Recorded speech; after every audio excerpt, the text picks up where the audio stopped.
Welcome to Betrayal Recovery Radio, the official podcast of APSATS, the Association of Partners of Sex Addict Trauma Specialists, hosted by Dr. Jake Porter.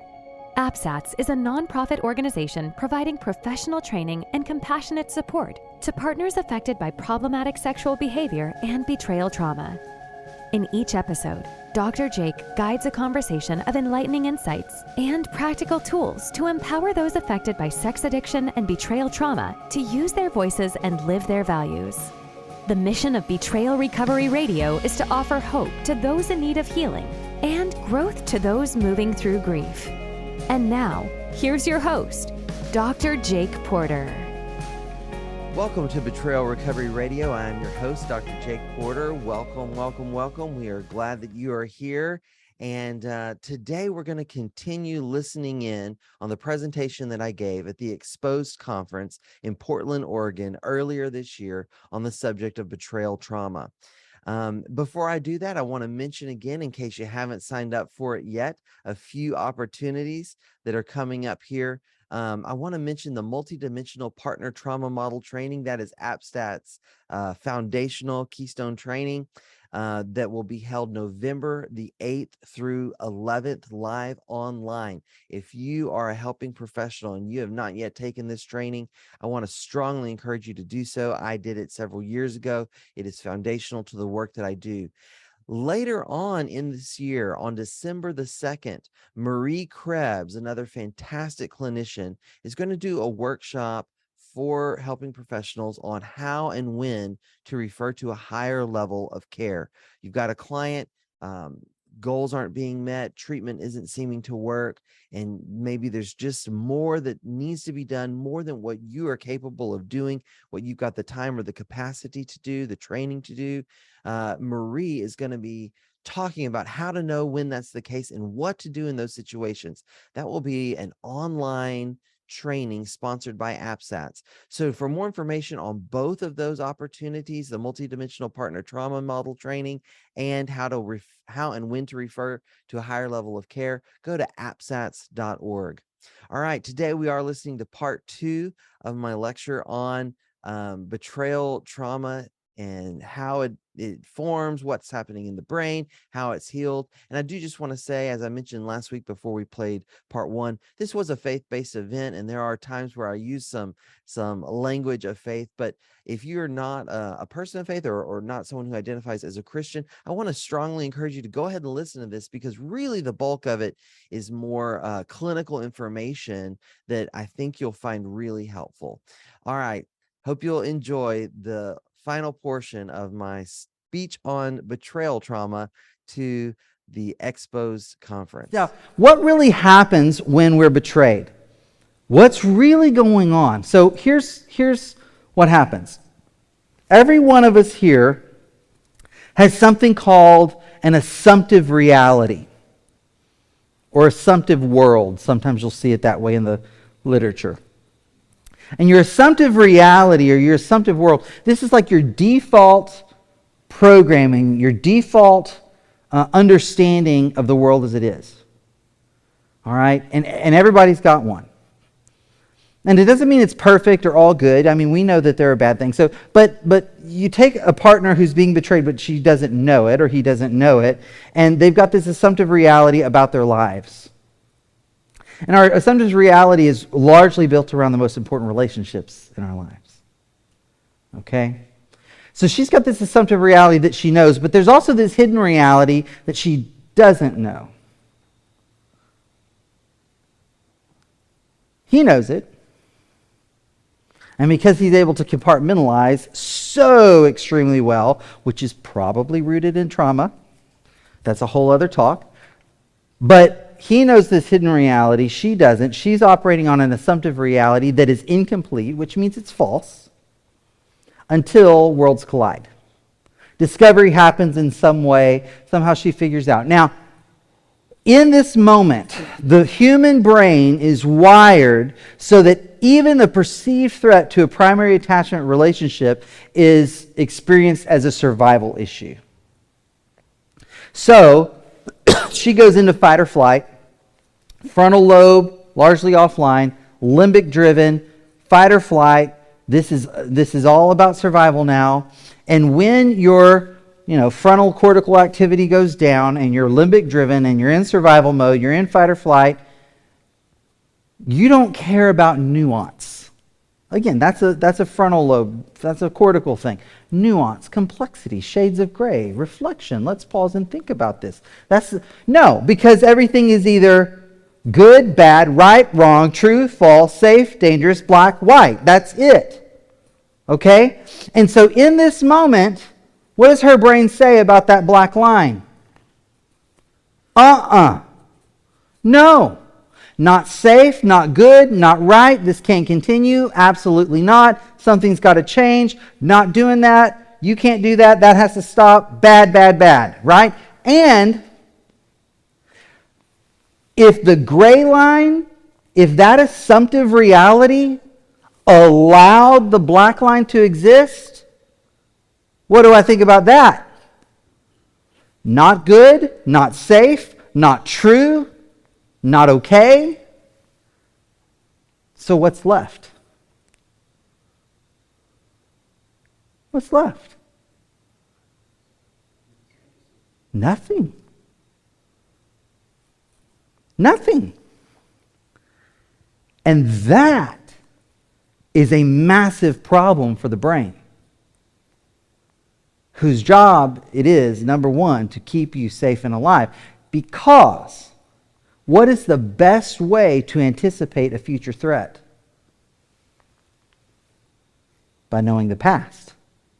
I can best anticipate what's coming by knowing what's been. And what just happened, if this is me, what's just happened is my entire sense of what has been, my whole storyline has just crumbled. Nothing.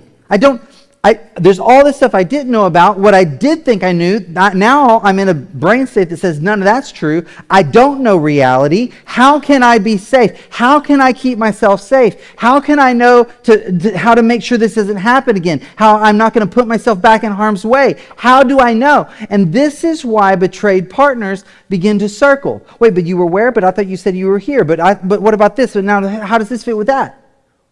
And then they go over it again. Hold on, just a minute. You were where? Say that where? Because why? This is not obsession. This is not rumination. This is not lack of forgiveness. This is a primal safety-seeking response of the human brain that is trying to orient itself to its own reality to understand how to stay safe.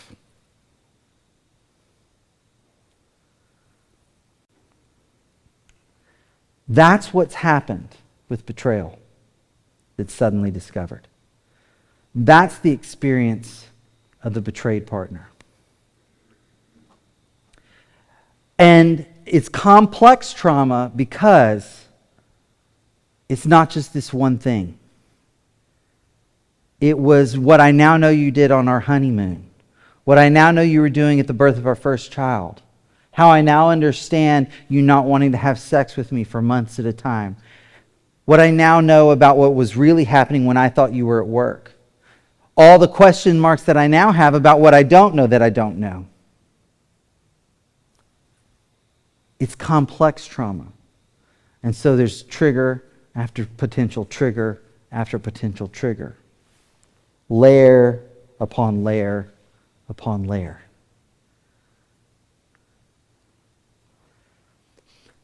There's also the effects on the amygdala, which I call the broken fire alarm. So the amygdala is that part of the brain that's basically telling you to go into fight or flight or not, assessing whether you're safe in this moment or not. Okay? And from Psalm 55, a few more verses. My heart is in anguish within me. The terrors of death have fallen upon me. Fear and trembling come upon me, and horror overwhelms me. Here's what we know happens with trauma. Oops, wasn't ready to go there yet. Here's what we know happens with trauma when you live in it for a long period of time. Again, not the punctiliar thing, but the complex thing where now I'm in it. Right? And I'm remaining in this place where I don't know if I'm safe or not, and I'm in fight or flight for a long time. I don't know if I'm okay. the amygdala begins being affected in such a way that my window of tolerance, in other words, how much can I tolerate, how much stress or distress or threat can I handle before I go into overwhelm or go into dysregulation, begins to narrow and shrink. The wear and the tear on the nervous system, there's literally a wear and tear on the nervous system, so that things that weren't a threat are later felt as a threat. Because as the window of tolerance gets narrower, I can handle less threat and stay whole and integrated.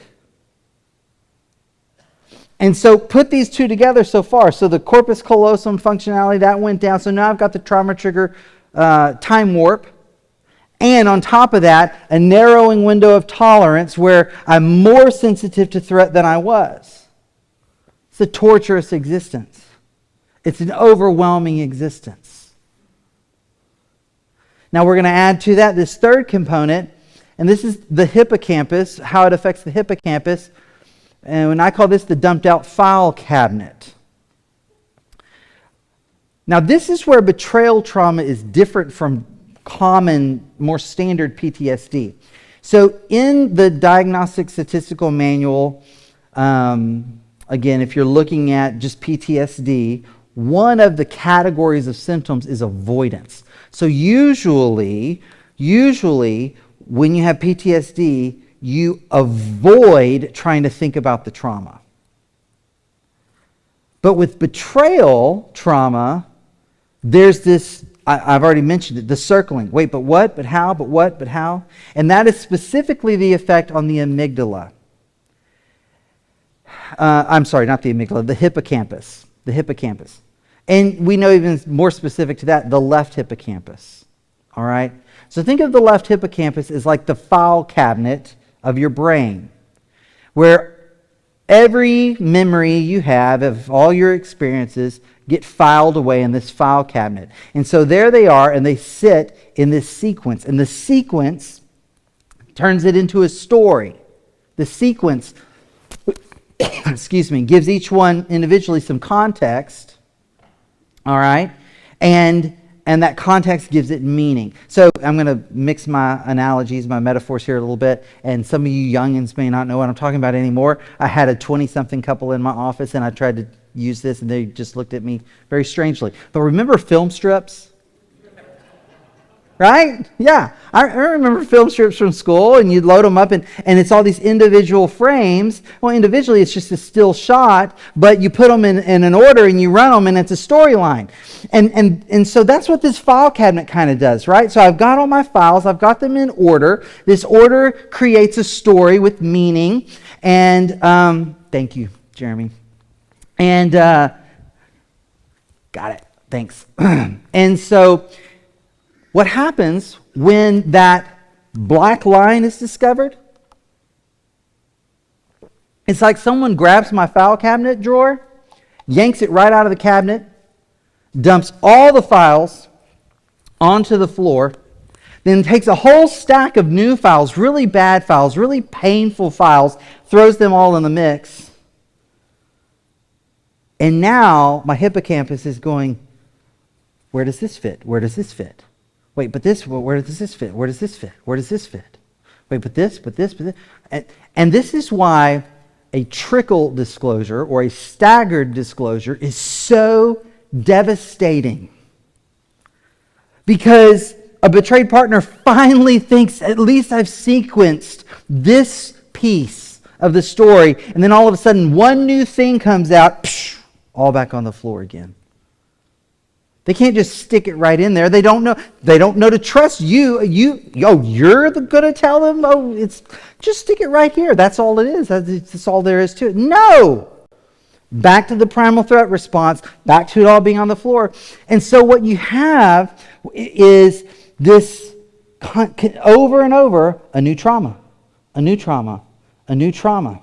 And so a lot of times, betrayed partners, they don't actually develop PTSD, but what's happening is it's a series of adjustment disorders where they can't heal because they keep getting new traumas every time they learn something new. And so that window for healing keeps getting kicked down the road because new trauma, new adjustment, new trauma, new adjustment. Over and over and over again. My companion stretched out his hand against his friends. He violated his covenant. His speech was smooth as butter, yet war was in his heart. His words were softer than oil, yet they were drawn swords. How do I trust you? You're telling me this is it. You're telling me you really love me. You're telling me you told me that back there, and I now know you were also doing that back there. How does this fit together? What does this all mean?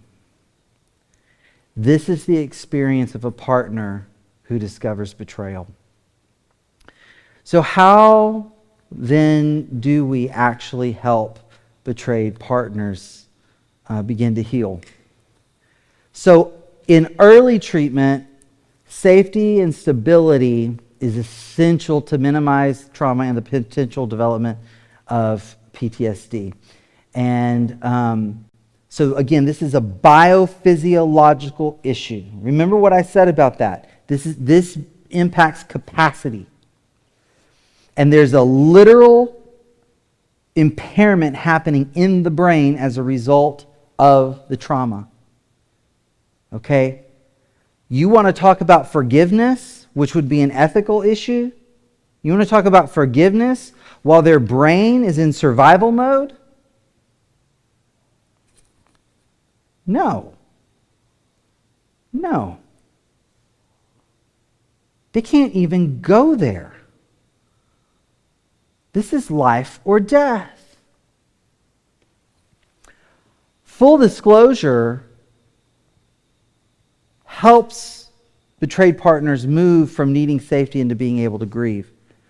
It's not the only thing necessary, but it's really important. A lot of people disagree with me on this next piece, and that's okay. Everyone has the right to be wrong. So, grief is where the healing happens. Grief is a hard process, but a meaning-making process. It helps me know how to create a new assumptive reality to move forward with my life, to not be stuck at the point of loss. Okay? Meaning-making, right? Grief is a meaning-making process, but grief is a luxury for the brain that knows it's safe. If I'm a soldier on the battlefield and my best buddy gets shot next to me, I don't stop and grieve him while there are bullets flying by my head and bombs going off all around me. Okay? Grief is a luxury for the brain that knows it's safe. And how do I grieve what I don't know I've lost? So the process of full disclosure, which absolutely should happen with a trained professional and not something you try to do on your own. Full disclosure, first, what it does is in one sitting with the support of professionals, you hand over to the betrayed partner all of the files. So it's not a couple this week, here's another one today, here's 2 more next week. Here they are. And I'm giving them to you having already done the context of putting them in the timeline of our lives. Around our 10th anniversary this. When your mom died this. And so I'm helping the betrayed partner. If I'm giving the disclosure, I'm helping my partner to get all the files in order. And now we can make sense of them. Now we can make meaning. Now we can do the grief process. But until I have all of that, my brain's going to go, but what? But where? But am I safe? But what? So that's a really important part of calming down the brain, calming down the nervous system, beginning to restore some functioning of other parts of the brain in a stabilizing way so that we can move forward into the grief work. That healing process in which the betrayed partner is going to find a new identity and a new story. Who am I now? I never wanted this to be my story. If I had $1 for every time I've heard that, I'd have several hundred more dollars. What does this mean about who I am? What does this mean about my family? What does this mean about my world, about my life, about my story? And they can enter into that process. Through boundary development and values-based identity work, they can begin to restructure their relationships. They begin to be awakened to dynamics in the relationship that were never healthy, but that they excused or they came up with, they just didn't know. They gave their partner the benefit of the doubt because that's what you do when you're married. You try to assume the best about your partner, and so they tolerated this or that, or they tolerated whatever, him working late every night, or whatever it is, and now it's like, nuh-uh, that's not how we're doing this anymore. They find their voice, they set boundaries, they come up with their values of what they want their own lives and their relationships to look like, and they are restructuring now that primary relationship in their life, but also often many others. And so there's a reworking of the ethical dimension.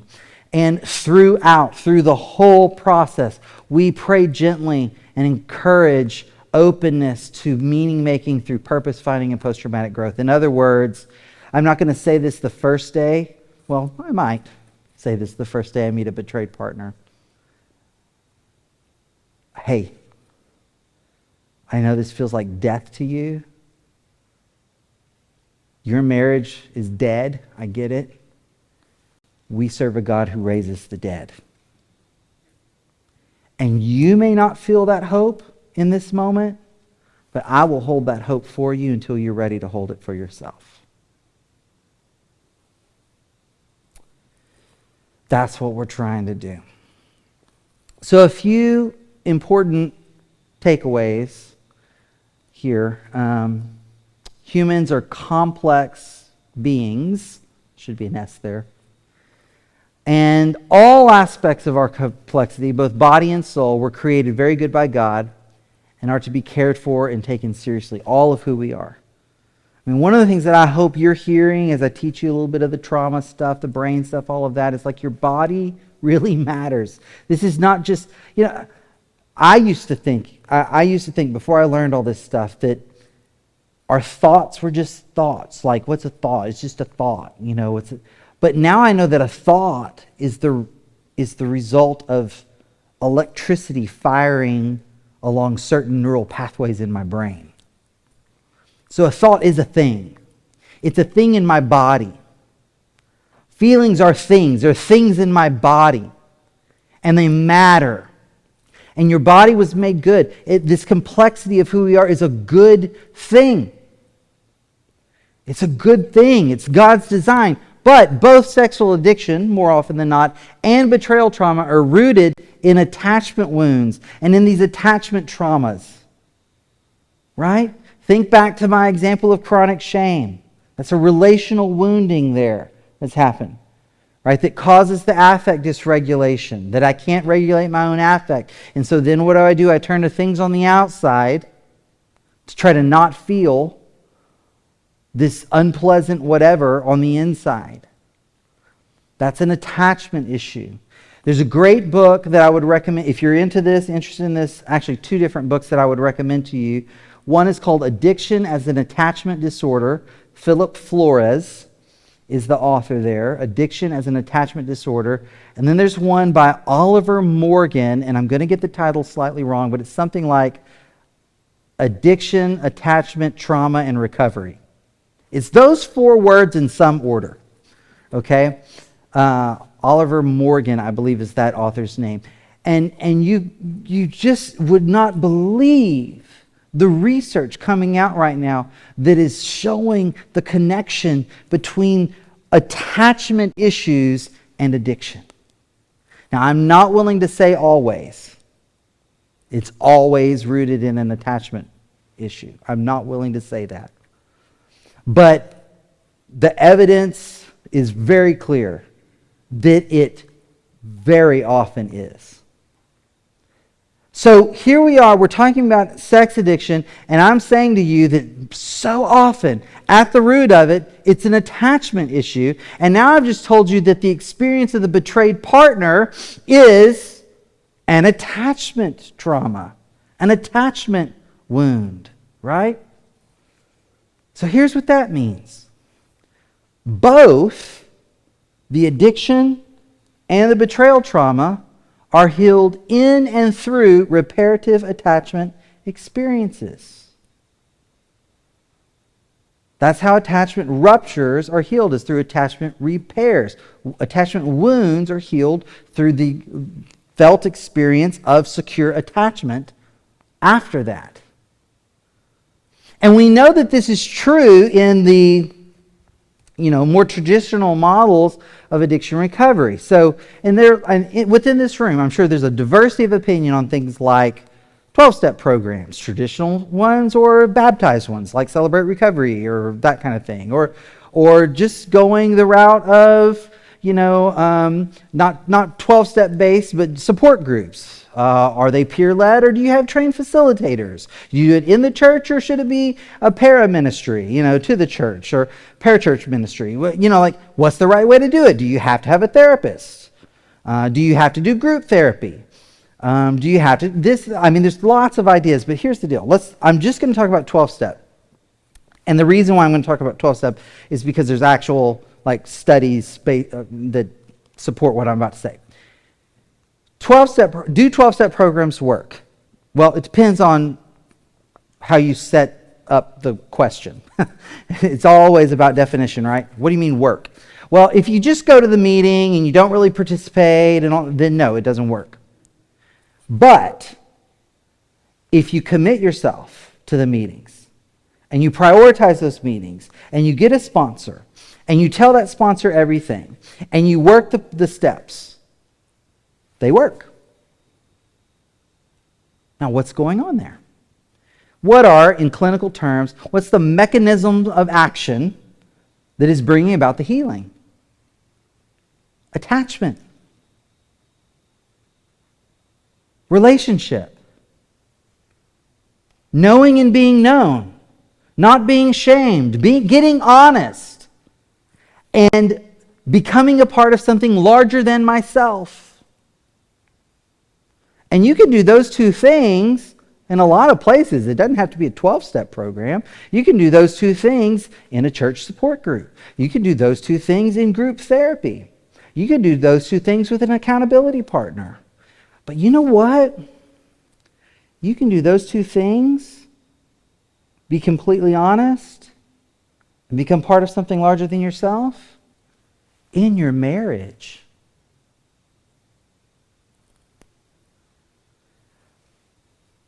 Why not leverage the most important attachment relationship in our lives for healing? Unfortunately, I think that a lot of more traditional models of recovery set couples on this your side of the street sort of setup. Send them on these parallel tracks. Here's your recovery, here's your recovery. And I'm not going to say it doesn't work. I'm just wondering if that's what would work best. Actually, that's a lie. I'm not wondering.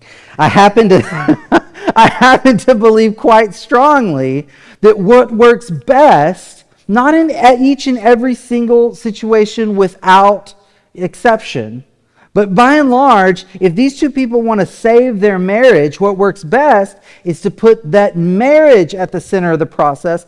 That's why the model that I developed is called couple-centered recovery.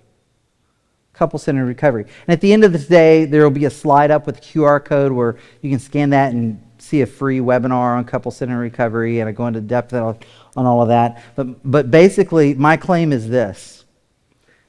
Addiction, most of the time, at its root, is an attachment issue. Betrayal trauma is an attachment issue. The most important attachment relationship in someone's life is with their spouse. Why not leverage the power of the God-given, biologically wired-in attachment system for the healing of both people individually and the relationship as a whole. And that's where we're going to go later this afternoon. You've been listening to Betrayal Recovery Radio, the official podcast of AppSats. If you've received help or hope from this episode, I encourage you to share it with someone you know. If you've not yet done so, please subscribe to our podcast on your favorite listening platform. Thank you for joining us.